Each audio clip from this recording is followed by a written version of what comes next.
There's a lot of doctors that end up getting their degrees and licenses that have never taken a nutrition course in their life. Welcome to Hot Takes, brought to you by 50cupstea.com, where united we sip, discuss, and learn. Join us as we dive into the hottest takes on culture, business trends, and the threads that bind us. Get ready for inspiring stories, candid conversations, and a fresh perspective on living a healthy, fulfilled life. Grab your cup and tune in. Let's get started. Ladies and gentlemen, it is the 50 Cups Tea Company Hot Takes. I'm Bill LuMaye, and Mr. Jim Baker is here with us. It's good to see you, Jim. You as well. How are you? I'm doing well. Now, Jim, of course, you know, is an author. He's an entrepreneur. He's a very successful businessman. In fact, you are the owner of the 50 Cups Tea Company. We start each podcast off with a little tea, and I noticed you didn't forget today. So what do we have? Today we just have traditional iced black tea. Okay. In our case, this is going to be Earl Grey tea that's iced. And truth be told, I never really was an iced Earl Grey fan, simply because I never tried it before. I've always just done traditional black tea when you're making iced tea. But this has a nice little taste to it, and I add a little bit of lemon to it.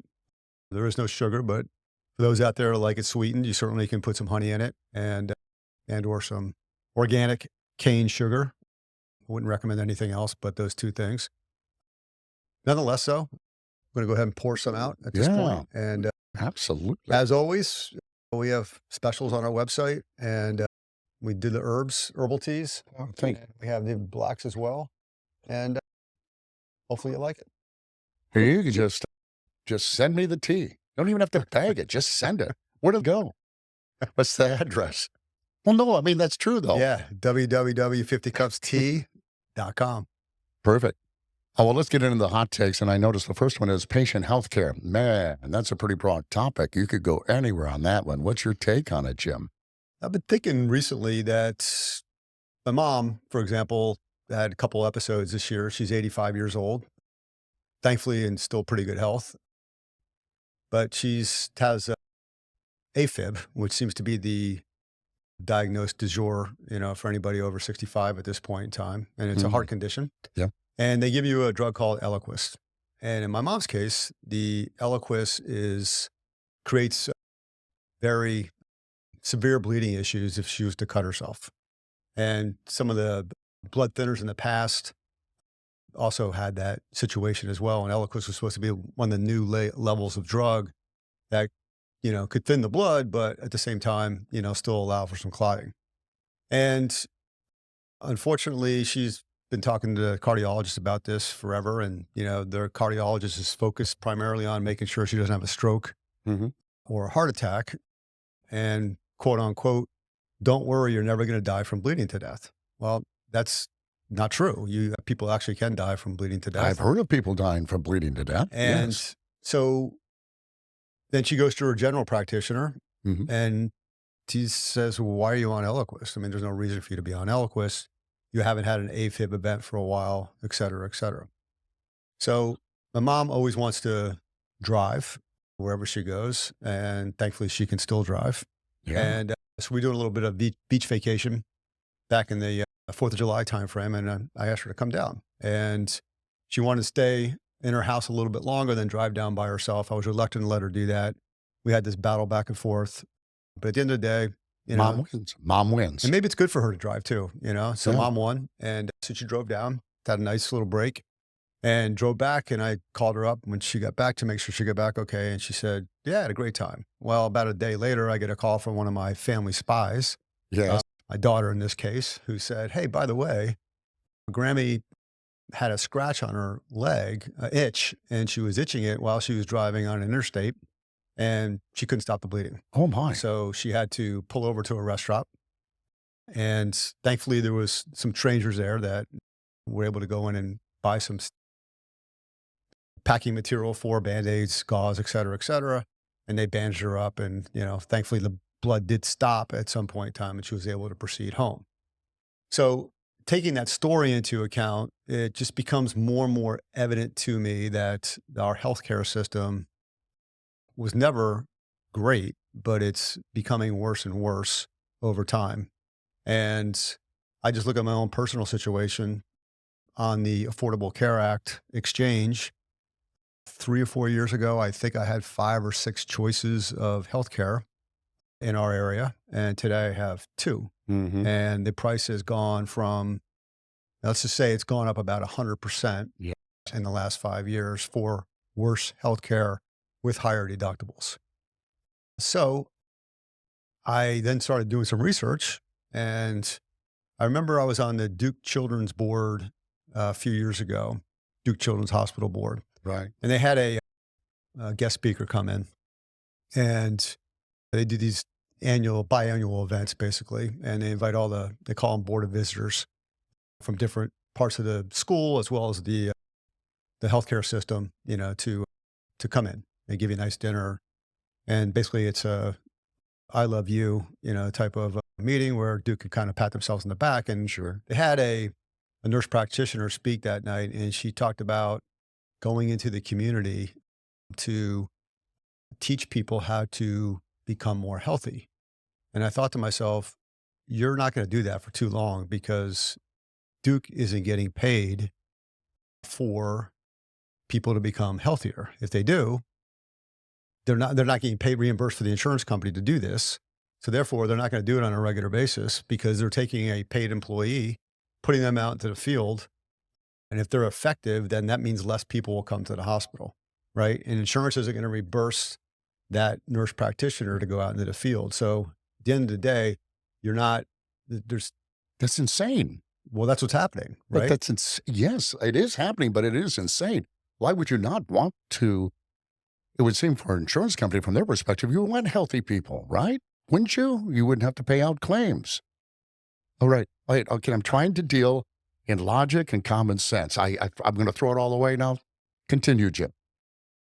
So once the Affordable Care Act was passed, if you recall, there you go. who were the big Yes. players in the Affordable Care Act? There was the government, Yes. there was the insurance companies, Yes. and there were the pharmaceuticals, Yes. right? So as an aside, I think a lot of us have been going around telling people that the FDA is financially supported by the pharmaceutical industry up to 50%. They did send out a correction the other day by the FDA, and they said, no, 50% is incorrect. It's actually 47%. Okay. Wow. Woo. Dodged a So bullet there. if the pharmaceutical firms are supporting financially the FDA, what drugs do you think are never not going to be approved? Right. Well, of course. Yes. So that's number one, but let's Yep. set that aside for a second. So from what I understand, and it gets very complicated and we don't have enough time today to go into all the details, but because the 3 parties were involved, the structure I think that's been built since then was a structure that allows for the insurance companies and the pharmaceuticals to continue what I would call chronic, or more like an annuity, a revenue stream for each patient. So the goal now with a doctor isn't to heal you, it's to maintain you on a drug, because now the pharmaceutical gets paid. The insurance companies, the way they do their math, they also make money on that. And obviously the hospital, the provider makes money on that as well. And the provider obviously makes money on the visit. So they're incentivized now they get paid per visit. There is no bonus. There is no incentive for you to come in once and for you to never come back in again. Now, yes, there are some penalties. If you are in a hospital, for example, Mm-hmm. and you get discharged, and for the same exact condition, you have to go back in like 2 or 3 days later, there is a penalty that the hospital has to pay. I would argue that that person that has to go back in probably would not be going back in for the same exact condition. I think So you're the probably hospital right. can still get I money. mean, I don't think people saw the wink, Jim. So if our healthcare system is built now to see you, to maintain you, and obviously and maybe you're not as familiar with this as I am, since I was in the drug research business for a while. Yeah. None of these drugs that are being developed now, other than, by the way, there's only 3 drugs. There's only one class of drug that actually cures you, and those are antibiotics for infection. Yes. And our antibiotics are old and antiquated. There aren't new ones that are coming out on a regular basis. They've been genericized. So there's not a lot of money in them, but but also there's not a trail of revenue for them. It's a one shot and you're done, so to speak, or maybe a second shot and you're done. But if I can put you on Keytruda for lung cancer, for example, and I can keep you on for 3 or 4 years, or if I could put you on a drug that if you have a blood disorder that I'm going to keep you on forever, then those drugs, by the way, that aren't generic are expensive drugs. They're $15,000 a month, and Wow. if you're on those for the next 20 years, giant revenue stream, right? Right. So, and by the way, in order for you to stay on those drugs, and to get your script renewed after, let's say 3 or 6 or 10 or 12 refills, you must go see the practitioner, Ah, so he right? gets a cut too. Well, Little office visit. no matter what, everybody's involved and everybody's sharing that pool Yes. of money, right? Yeah. And so the patient care really is out of the patient's hands at this point, and it's forced all of us as patients. We have to be our own advocate, and we can't settle for the status quo. But how do you do that? I mean, you probably would have a pretty good shot at it based on your knowledge base, but for the average patient to even begin to understand. Now, I'll say antibiotics, I'm well aware of that. And because now we're very concerned that they could become ineffective because of how often we use them. And Right. yet, what you just said seems to suggest nobody's doing anything to look for something better. So No. that's going to impact everybody. But even on a day-to-day basis, I'm on a lot of drugs. Honestly, Jim, I don't know if I need to be on them or not. I trust the doctor. So what do I do? Oh, Jim, you're supposed to have answers. Come Well, I'm on. getting there. You wouldn't let me finish. Okay. I'm just, I'm by the way, sorry. I was savoring the By the way, your tea. tea is delicious. It really is It good. was very refreshing this time of day. I mean, it's 90 degrees outside, and it's Yes. very good, very good. Highly recommend it. Well, I won't interrupt you again. I'm sorry. I think what you have to do is you have to, and thankfully we have the internet, and Yes. thankfully there's a lot of information at our disposal, and you have to access that information. You really have to do a deep dive. Any medication you have to look it up. You have to look up what the side effects are. You have to look up, do I need to take this forever? What are the markers that tells me that the medication is working? And then can I go to that provider and say, by the way, if it's a blood pressure medication, for example, and you've been at, let's just say 120/90 for a year now, and you're taking 2 pills a day, hey, can I go down to 1 pill a day to see if it stays at 120/90? So no drug is a good drug. I remember my research statistician telling me that a long time ago. No drug is a good drug because for all the positives that it does, for some people, could potentially be adverse effects. And if you ever looked at the packaging closely, they have to, by law, tell you all the negative things that could potentially happen to you in that drug. Well, I've had some experience with that. My daughter had a terrible reaction to Tamiflu. So now I do look at that. I look at the side effects, and if there's even a remote chance, no matter how remote, that it could trigger the episode she had, I'll try everything I can to avoid that. And you know what? I have noticed that the doctors have been very helpful in that respect, although sometimes I get that you're out of your mind look from them, but they tend to help. But there's so much medical information there that most people don't understand.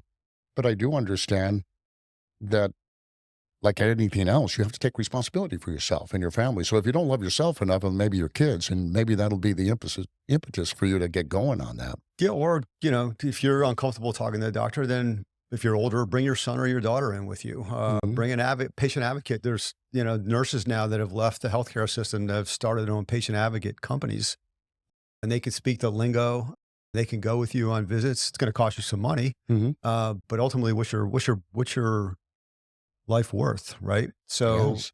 if unfortunately, I think our system is built now where it's all about transactions, and I'm not laying the blame on the doctors on this. I think a lot of them have very good intentions, but they're in a system where they can't maximize their compensation. They can't spend enough time with patients to truly treat them based on the system that's been built since 2010, really. Well, and that I think is an indication, you can tie it directly back to Obamacare, and that a lot of these doctors who were in practice for themselves, for instance, got bought up and they became corporate in order to deal with the new whatever it is that Obamacare created.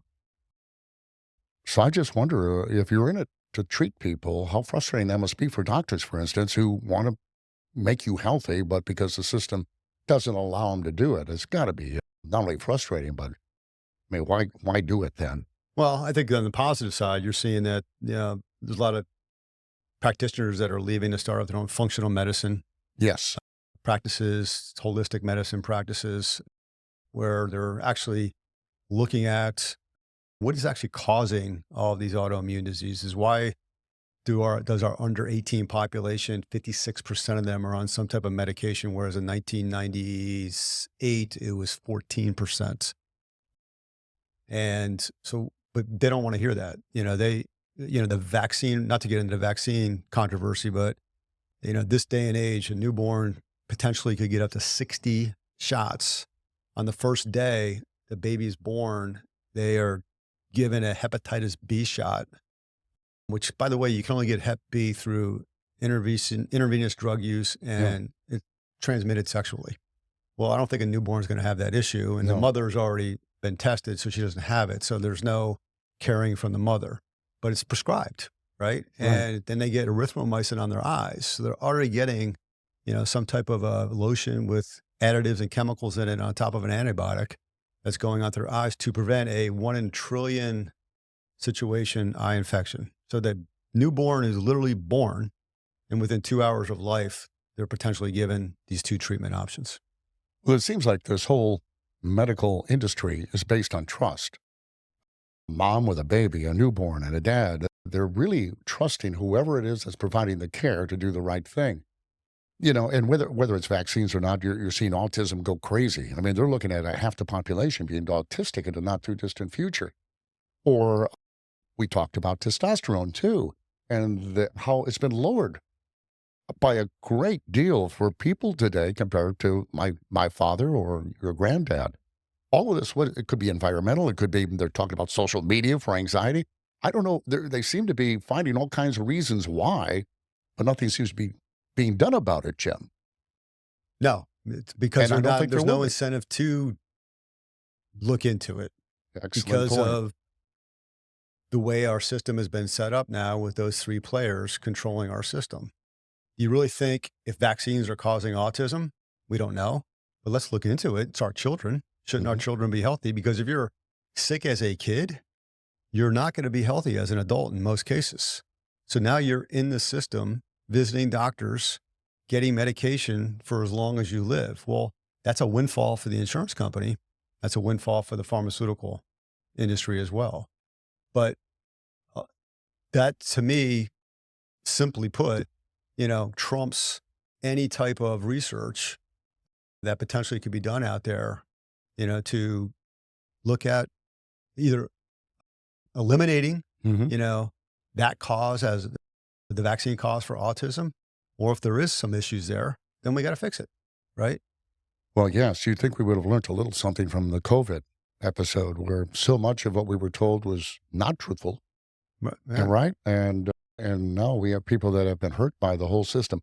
I got to take a sip of tea. I'm sorry, this is too much. I get angry over this, Jim. I really do Well, it's because frustrating, but so I think, but I think the solution, as what I said before, you have to take things into your own hands. And if you're not feeling well and you've been going to the doctor and they're prescribing and they're just telling you it's old age, or if you're a woman, they're telling you have some, mental health issues around menopause and whatever, that's just simply not true. Go find people, that, and they're out there now, you just have to look, but go find people that actually will sit down, will talk to you, will listen to you, will look at your symptoms and run tests and hopefully, look at what might be beneficial for you. And I think, not to parlay into the next topic, but no doctor wants to blame food as we define it today yes. as a culprit for a lot of our ailments.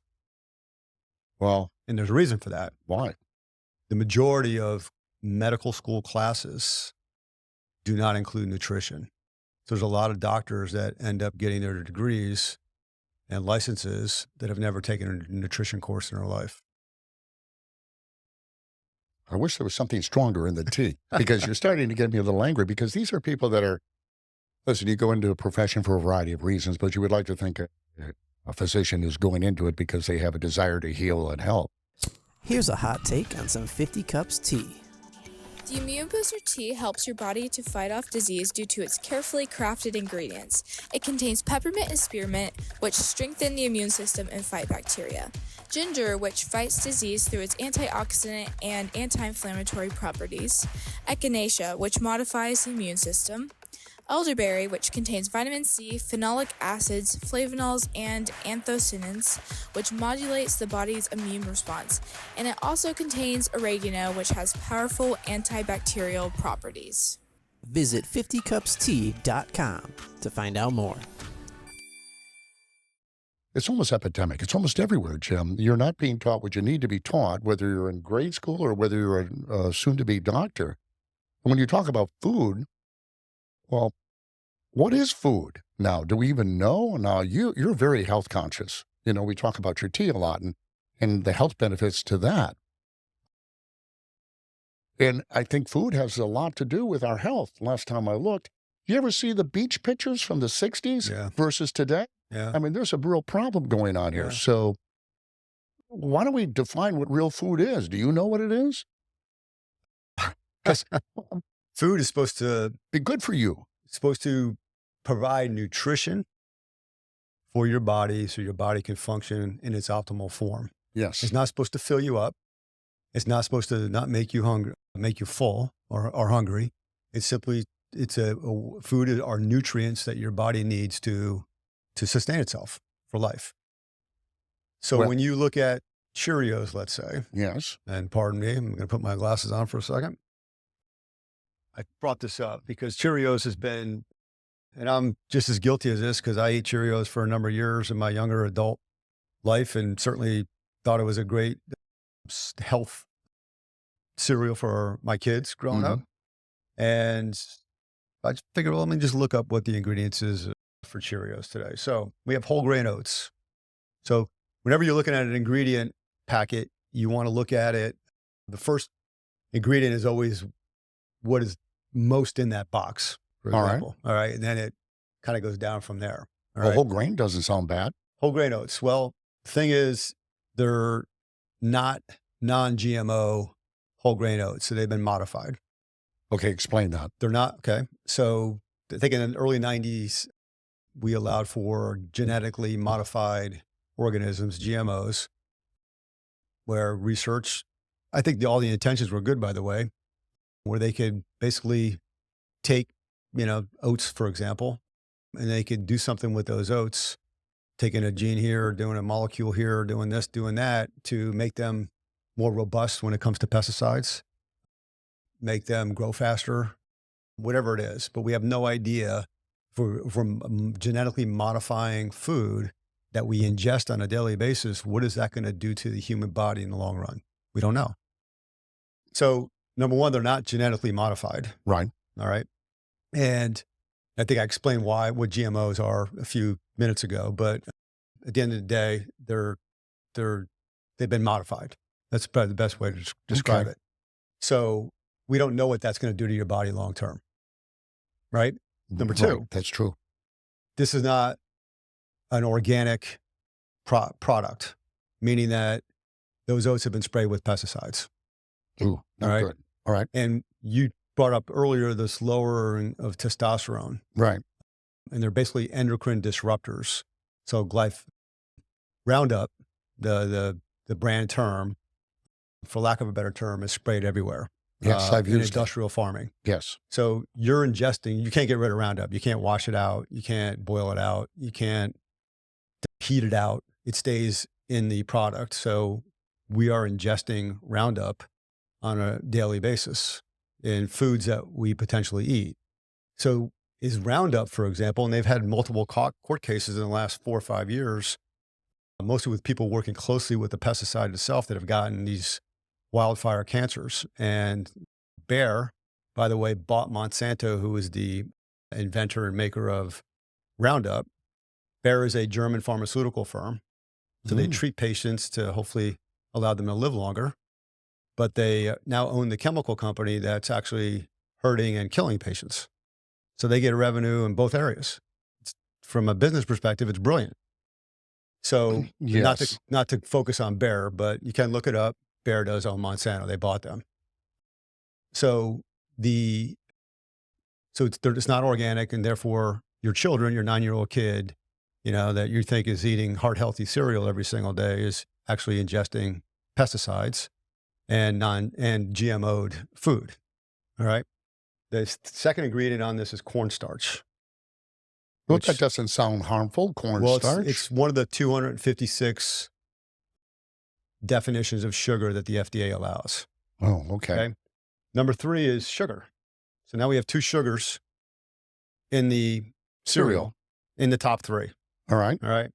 Number 4, we got to throw a little salt in there. Of course. All right. Number 5, we have a thing called He's got to put his glasses on. tripotassium phosphate. Wow. And then you might ask, what is tripotassium phosphate for? Yes, indeed. And basically, it was originally brought out, and it was traditionally used in industrial and residential cleaning during our detergents, our degreasers, and our mildew removers. So I don't believe that we want to ingest Cheerios because we want to have a cleaner body inside. So anyhow, that's what it was used for initially. Wow. So they decided to throw in food, and it's a they claim it's a food additive, and it basically, its main utilizations include its functions as a thickening agent, acidity regulator, emulsifier, and nutritional enlargement product, whatever that means. I don't know what that So means. basically, I think at the end of the day, it just means that your little Cheerio that you're looking at is going to keep its form for a lot longer than it otherwise would if this product wasn't in there. All right. So question is I'll call it TP. Is TP bad for you? And it is believed to cause kidney damage, soft tissue calcification, and bone calcium removal. Continuous ingestion over a long period of time is linked to bone density diseases such as osteoporosis. Also has intestinal and stomach lining irritation and lactic acid reduction in muscles. Now, according to the FDA, 47% owned by drug companies, Mm-hmm. you're allowed to safely consume 70 grams of the additive every day without risking any health issues. However, the fact that so many popular foods contain TSP, so for example, if you're eating Cheerios, then you're going to get a Jersey Mike sub for lunch. A lot of the cold cuts have it in it. If you're going to have a little snack in the afternoon, maybe some popcorn, bagged popcorn, or some other type of thing, well, you could be getting the hundreds of grams a day of this product. You just simply have no idea. Wow. So that's in our Cheerios that we probably feed our kids and ourselves every day because we've been taught that if we eat our Cheerios, we're not going to have a heart attack in the future. But that's what we're eating. It sounds, well, I always thought putting all that sugar on was really bad for me, but now I'm beginning to wonder what foods I should eat, Jim. Yes. If the FDA isn't responsible. Well, let's go to the number 2 or 3 branded healthcare drink in the world that popular athletes are on the commercials drinking Yes. after they've won NBA championships and Yeah. track meets and everything What else. would that be? That would be Gatorade. Oh, I have some in the car. Oh no, I'm going to pour it out, aren't I? Yes. Tell me. Okay. Tell me how bad it is. So we have water. Well, that's okay. Yeah. Then we have sucrose, sugar. Okay. Then we have dextrose, Dextrose, I don't. more sugar. Okay. Then we have citric acid, preservative. Okay. Citric acid, by the way, isn't you squeezing an orange and that's citric acid. It's actually a industrial product that is used to preserve, and your body can't methylate it. So you need to, 53% of the country, of the world have a gene that they don't have the gene that allows for methylation. So it creates stomach irritability over time. Then we have monopotassium phosphate, the other phosphate again. Okay. So that's probably, again, to keep its robust color and flavoring and everything else. And then it's got various flavoring and coloring ingredients on top of that. So some Gatorade flavor variations also contain brominated vegetable oil as a stabilizer. And Well, the fact that you can pronounce those words, I am impressed, Jim. But if you have to really think if you have to look them up to pronounce them, I always worry about what it actually does to your body. But this is Gatorade. So if you have a bowl of Cheerios and Gatorade, you're not off to a great start today. You're not. And sadly, again, we're in this soccer crazed area that we live in. And I see these wonderful kids every day with Oh, their yes. backpacks going to soccer practice. And 99% of them, I shouldn't say that. That's exaggerating. A large portion of them, and I think all in good faith by their moms or dads, Mm-hmm. pack them their Gatorade that they can drink. I do that every morning. My daughter puts one in her backpack and goes off. Yeah. Not anymore, but I had no idea. Nobody knows this, Jim. But that's why I'm saying you got to take control. I know, but And you got to look it up, and you got to say, you really want to drink a drink that has all this stuff in it when you could just simply, and sadly, this is a different podcast, but our water is impure. no, I know that. So this is being made in some giant manufacturing plant somewhere. They're pulling water from whatever local source of water there is. If you just simply take our water here in Cary, it's loaded with chemicals, Mm-hmm. chlorine, phosphates, bunch of other stuff, right? To keep it quote unquote clean. Right. So you're the biggest ingredient in this thing is water, but you're getting chemical water in addition to all the other chemicals that you're getting in the drink. And now we're wondering why people aren't healthy.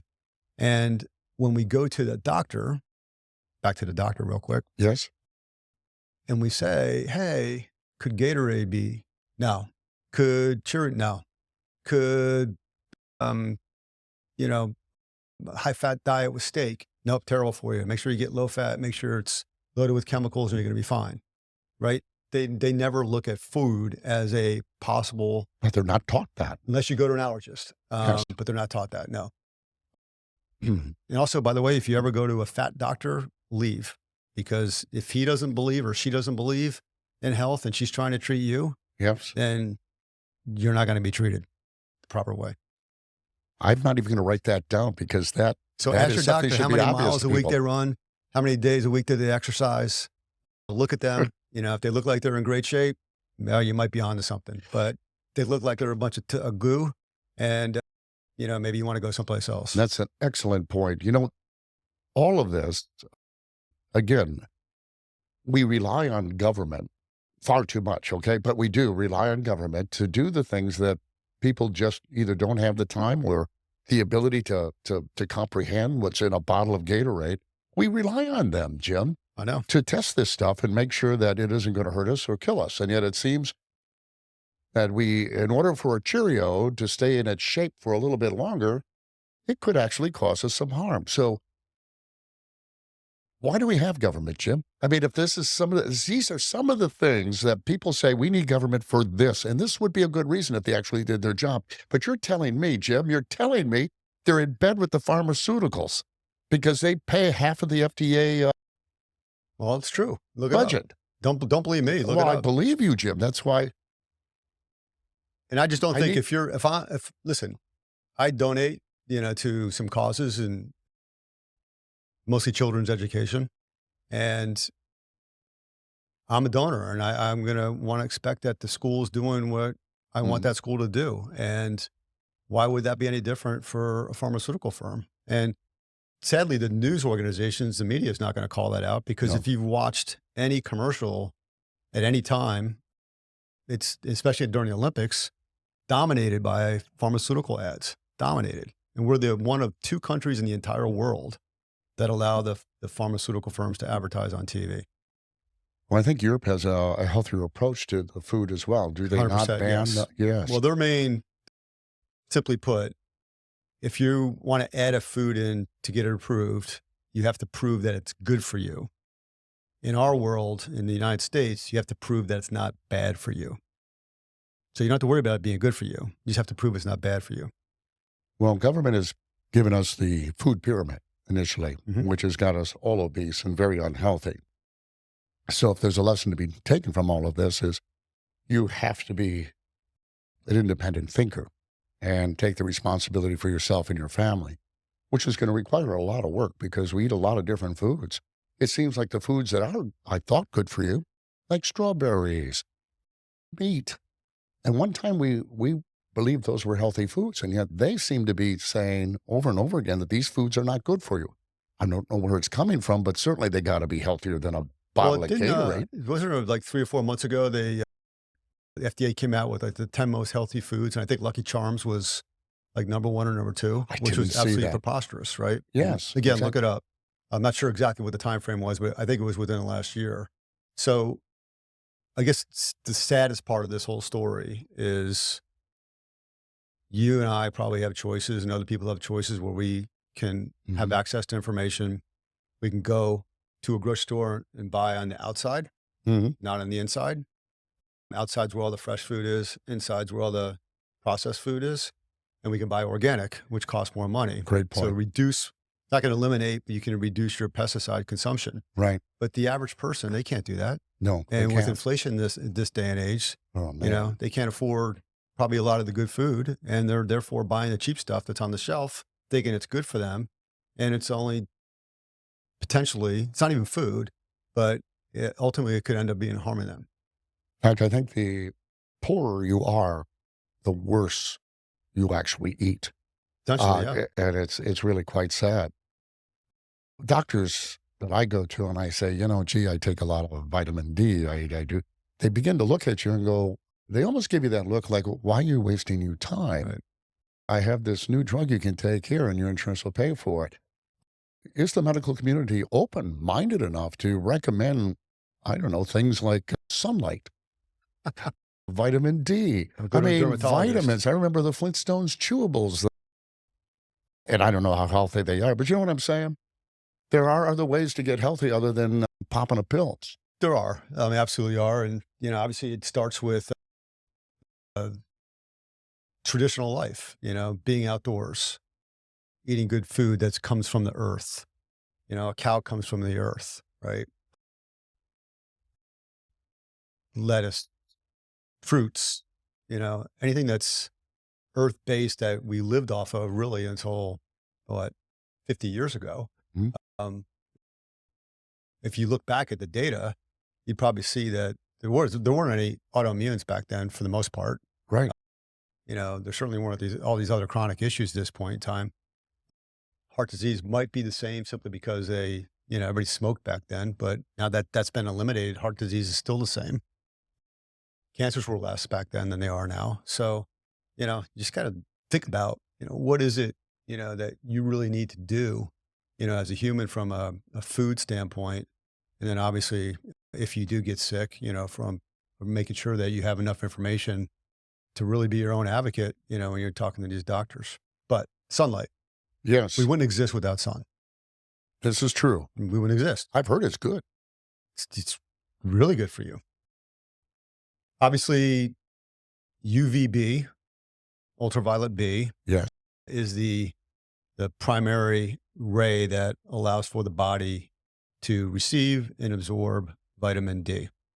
All right. Vitamin D is important, is it not? Right. In this particular case, vitamin D3 is the primary vitamin D that, is you need to survive healthily. I mean, you can survive very sickly with low vitamin D, but you need to be, up over 60, preferably between 60 and 100.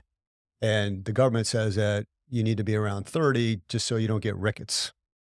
Well, they did a study a few years ago, and they just literally talked about the flu shot. And they said that most flu shots are 3% effective for some people, not all people.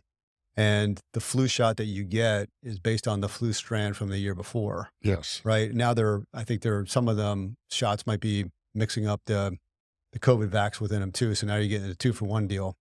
And but the vitamin D, if you were over 60, you had like an 800% less chance of getting the flu by simply taking a supplement that is pennies on the dollar compared to the flu shot and compared to all these other antivirals that you'll need to take once you get your flu. And what's free in this whole thing is sunlight. And you literally need 15 to 20 minutes, 3 times a week of sunlight. You won't get burned. You don't need to have sunscreen on. You just need to simply be out there and for 15 to 20 minutes, enjoy it. The most optimal sunlight is at 35 longitude and below. So Raleigh, North Carolina is right at 35. Well, there you go. All There's right. no excuse. Right. Yeah. And the further south you go, the lower it becomes, which means that you get more sun. All Right. right. So Charlottesville, Virginia, for example, is at 38. So three hours up the road, a little bit higher on the longitudinal scale. So doesn't mean you can't get nutrients out of the sun in the north. Obviously you can, but much better in the summertime than it would be in the wintertime up there.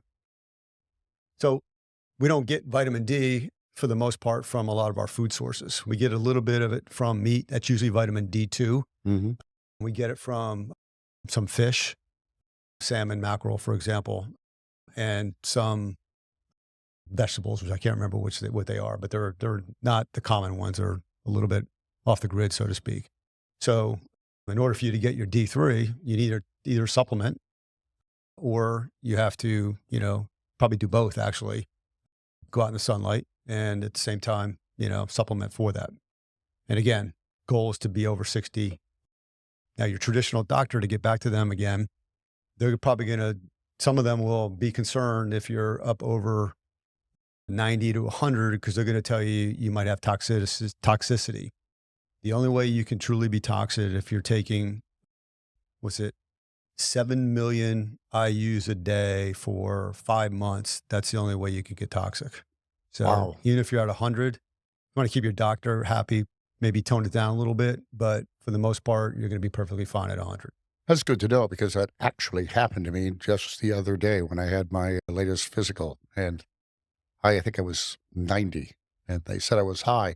But, and everything you've said so far today, and I don't want to take you off track from the sunlight because that seems very easy to do, but it also suggests a lifestyle. When I was a kid, we played outside, right? People worked outside. It wasn't a very difficult, it wasn't even a life choice really for a lot of people. You had to do it. And yet we were healthier. If you go back in time, you said it. We were healthier.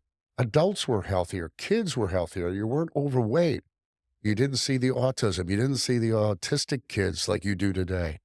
So it seems the more advanced we get, if that's what you want to call them, with the pharmaceuticals and medical practices, and it seems the sicker we get, Jim. Well, if you think about it, if you take a typical adult, let's say that's in an office now and not working from home, or even working from home, they'll get up in the morning, the sun's just coming up, if they do exercise, great, but they're not really out in the sunlight, per se. Then they come in, probably get something to eat, and then they get in their car and they go to the office, or they, go from their kitchen to their office somewhere in their house, and now they're indoors, for the majority of the day. Let's say they finish at 5 o'clock at night. Maybe they got to run their kids around someplace or whatever, but they're probably not going outside at that point in time and laying down in the grass, getting sun rays. So your body, the human American body, probably is not exposed to sunlight at all Monday through Friday. And then recreationally on Saturday and Sunday, you probably have a chance of getting some sunlight. But what have most of us been trained to do? Lather up. That's right. We're going to put this sunscreen on us that's going to block UVA and UVB rays. So it's blocking the good ray. And then we're told to apply every 5 seconds because whether you have a 15 or a 30, it could wash off, you could sweat it off, et cetera, et cetera.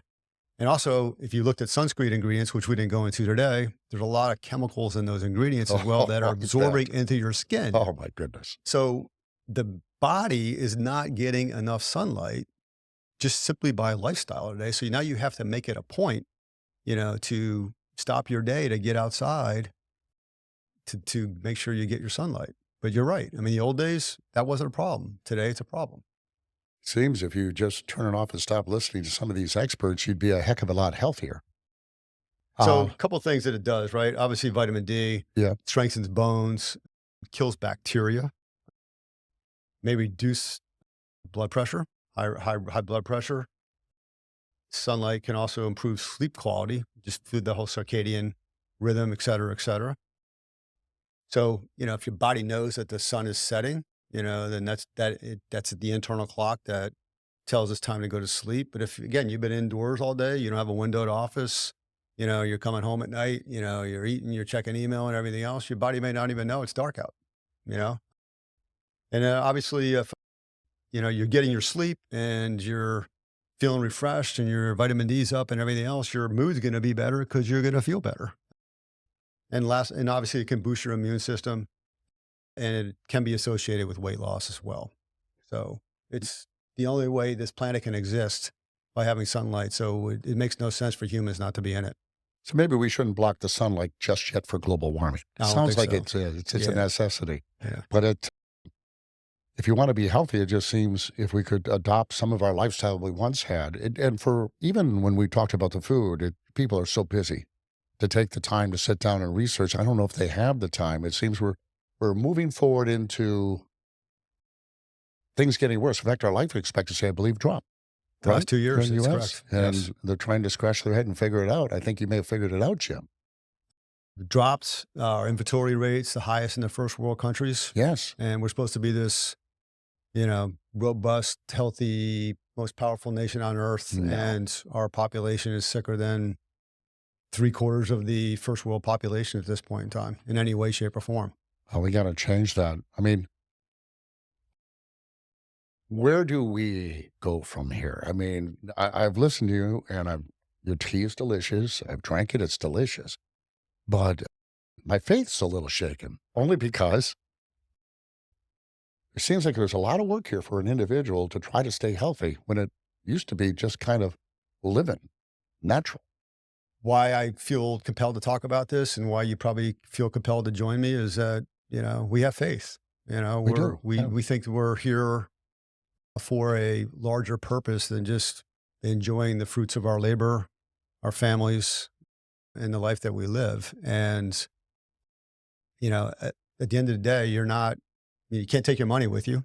You can't take your cars with you, and you can't even take your family with you. You're going to die. And, I truly believe that there's life after death, and I believe in Christ, and I believe in God. And I think he put me here for a reason. And if I leave tomorrow, hopefully I've made a difference in this world, not through this podcast, but just with other things that I've done in my life. And so I think that's refreshing at times, because you kind of, as you go through life, you get into a rhythm, right? And, you're still faith-based, but, maybe that becomes second or third, sometimes. And then certain things, occur, in some cases, tragedies, but in other cases, somebody drops a book at you, or somebody, reminds you of this or reminds you of that, and then bang, you're brought back into reality. And I think if for those that don't have any faith, it must be wildly depressing, to live, because all of your short-term satisfaction is just what it is. It's short-term. Oh, I had a great day at the beach. Well, now what? Geez, I had a great time with my dog today, but now what? Whereas if you have faith, you recognize that those great times are, you appreciate them. They're part of something that's bigger. So you're not always thinking, well, now what? You're thinking, well, I can't wait for the next day to see what's going to happen at that point in time. It's almost like social media. I mean, you scroll down and they're feeding you whatever they're feeding you, and you're like looking and looking and looking, and you're thinking, I'm not feeling any better, but I can't get off it. Yeah. Right. So, but if you just put it all down, and you just look at life, and, I was walking this morning and sun was rising, and I'm like, today's a beautiful day. I mean, the sky's super blue, got the sun out, got my sunlight in, thankfully everybody's healthy in my family at this point in time. They haven't been, but, that's what it's about. And there has to be a reason why, why do we get this? Why are we different than a cow and an ant? Why? And it's not, I just don't believe it's a bunch of molecules luckily got together at some point in time, and, we ended up being who we are today. Why do we have free will? Right? And how did all this Excellent. start? Big Bang. Great. Well, who started the Big Bang? I mean, Right. something had to have happened, right? And I just think to myself, that's what, I don't really care who wins the presidential election. Certainly I have my choices, but it's not going to change my life. I'm going to move on. But there are people out there that are terrified of one candidate over the other getting elected. And I'm like, who cares? it's theater. It's fun to watch, it's fun to be vested in a little bit, but so what? It's like you're going to die at some point in time. And then are you prepared, to move on and hopefully live in eternity someplace else? I can't imagine not having faith because the time here is very short. I don't care how old you grow before you pass. It goes by so quickly. To not believe there's nothing. I mean, if you believe there's nothing, I mean, that would be a frightening death to me. And I agree with you, Jim. I don't know how you step up and every day and try to do good or even want to do good for anybody. But I have faith too. And I mentioned to you, and I'll just say my dad just passed. So we've gone through that self-examination, those events you have in your life. And you realize when it comes to this, and you'll feel, I bet you do too, you feel it inside.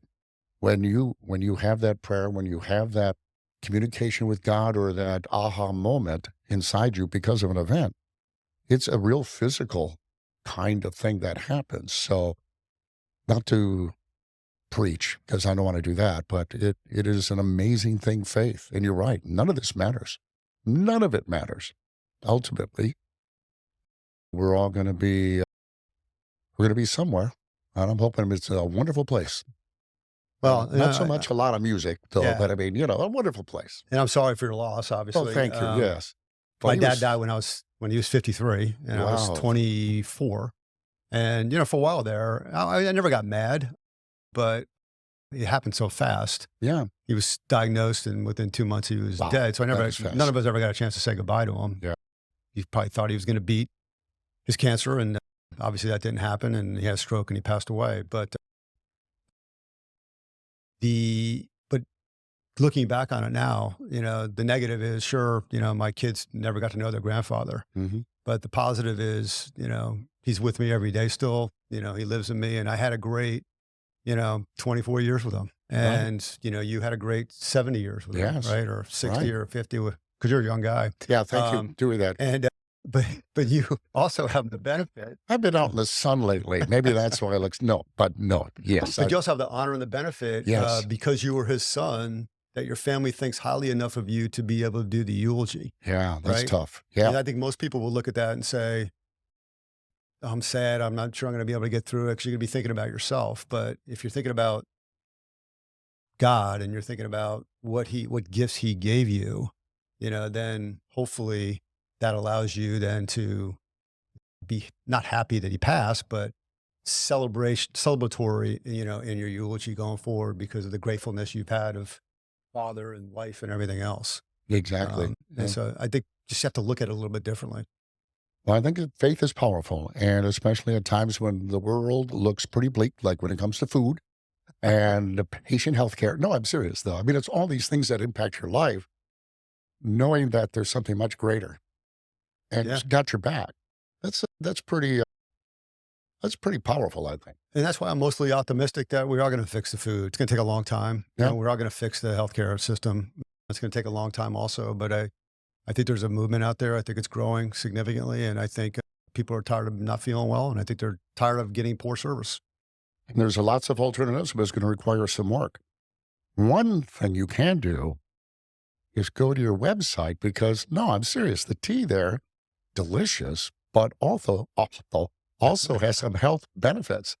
I mean, just think Didn't about help this. me talk, but it's delicious. For those out there, moms, dads, you can buy a ton of detox tea. You can buy a ton of refresher tea.